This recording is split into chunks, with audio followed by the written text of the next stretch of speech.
நீங்கள் எல்லோரும் குமரி போனீர்கள். தேர்தல் முடிந்ததற்கு பிறகு ஒரு சதி திட்டம்.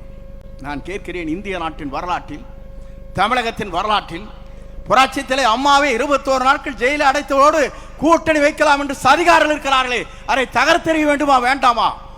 தகர்த்தெறிய சக்தியாகத்தான் இன்றைக்கு இங்கே வந்திருக்கிற விஜயபாஸ்கர், டாக்டர் விஜயபாஸ்கர் ஆனந்தன் அவர்கள் இங்கே அவரோடு இணைந்திருக்கிறார். இங்கே இருக்கிற விஜய வளர்மதி அவர்கள், அதோடு சட்டமன்ற உறுப்பினர்கள் எல்லோரும் நினைத்தார். ஏன் நினைத்தார் என்று சொன்னால், துரோகம் இங்கே இல்லை, ஆனால் துரோகம் அங்கே இருக்கிறது. அதை அடையாளம் காட்டியவர் தான் இவர்கள்.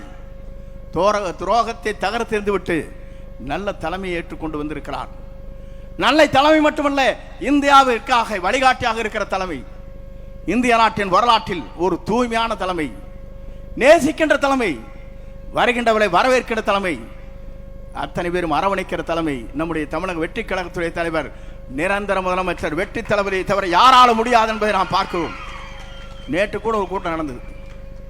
ஒரு 50-60 பேர் வயசானில் வச்சுட்டு அங்கே மகளிர் அணி மாவட்ட கூட்டம். என்னையா மாவட்ட கூட்டம்? இங்கே ஆர்ப்பரித்திருக்கிற இளைஞரை நாங்கள் பார்க்கிறோம். ஓடுகின்ற பாம்பை முதிக்கின்ற இளைய வட்டாளம் இங்கே இருக்கிறது. அங்கே இருக்கிறவள் தடுமாறி கொண்டிருக்கிறவள் அங்கே இருந்தார்கள். நேற்றைய தினம் ஏதோ கூட்டம் நடத்தணும், தான் வாழ்க்கையிலே இருக்கணும், எதிர்க்கட்சியாவே ஜாலியாக இருந்தார். அதையும் பிடிங்கி விட்டாச்சு மக்கள். தேசிய கொடி இல்லை, வீடும் இல்லை, கட்சிக்காரை வச்சு கம்பெனி நடத்தலான்னு பார்க்கிறார். நான் இன்றைக்கு சொல்லுகிறேன், புரட்சி தலைவர் இருந்தது இயக்கம், புரட்சி தலைவர் அம்மா இருந்தது இயக்கம், எடப்பாடி பழனிசாமி ஒன்று இருக்குது கம்பெனி. மறந்து விடாதீர்கள், கார்பரேட் கம்பெனி. 10 பேர் அவருக்கு பின்னால் நிற்கிறார். அந்த கம்பெனியிலிருந்து இன்றைக்கு வெளிவந்திருக்கிறார்கள் மனிதநேயத்தோடு இவர்கள். வரவேற்கிறேன், வாழ்த்துகிறேன். உங்கள் பயணங்கள் எங்களோடு வெற்றி பயணமாக அமையட்டும் என்று வாழ்த்தி, எல்லோரும் பேச வேண்டும், எல்லோரும் நலமாக இருக்க வேண்டும், நாடு நலமாக இருக்க வேண்டும், மக்கள் நலமாக இருக்க வேண்டும்.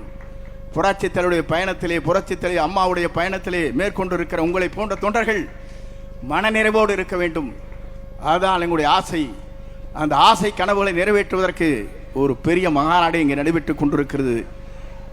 இணைக்கின்ற இந்த விழா என்பது ஒரு வரலாற்றில் இடம்பெற்றிருக்கிற நிகழ்ச்சியாக இங்கே இருக்கிறது. இன்றைக்கு 54வது நாள். 9 என்று சொன்னாலே நவக்கிரகம் இருக்கின்ற 9 என்று சொல்வார்கள். அங்கே சனி பிடித்திருக்கிறது, இங்கே குரு இருக்கிறது. ஆகவே நீங்கள் கவலைப்பட தேவையில்லை. குருவை நீங்கள் நம்பி வந்திருக்கிறீர்கள், வெற்றியை காணுங்கள் என்று சொல்லி விடைபெறுகிறேன். நன்றி, வணக்கம். எனக்கு இதுக்கு பின்னால் சிஎம்மோட ஒரு ரிவ்யூ மீட்டிங் இருக்குது. ஆகவே வருகின்ற இருக்கிறவங்க அத்தனை பேரும் நெஞ்சார மனதார வாழ்த்தி, அண்ணன் பொதுச் செயலாளர்கள் அவர்களுக்கு வரவேற்று பொன்னாடை போர்த்துவார்கள். நீங்கள் வாருங்கள், பல்லாண்டு வாழுங்கள் என்று வாழ்த்தி விடைபெறுகிறேன். நன்றி, வணக்கம்.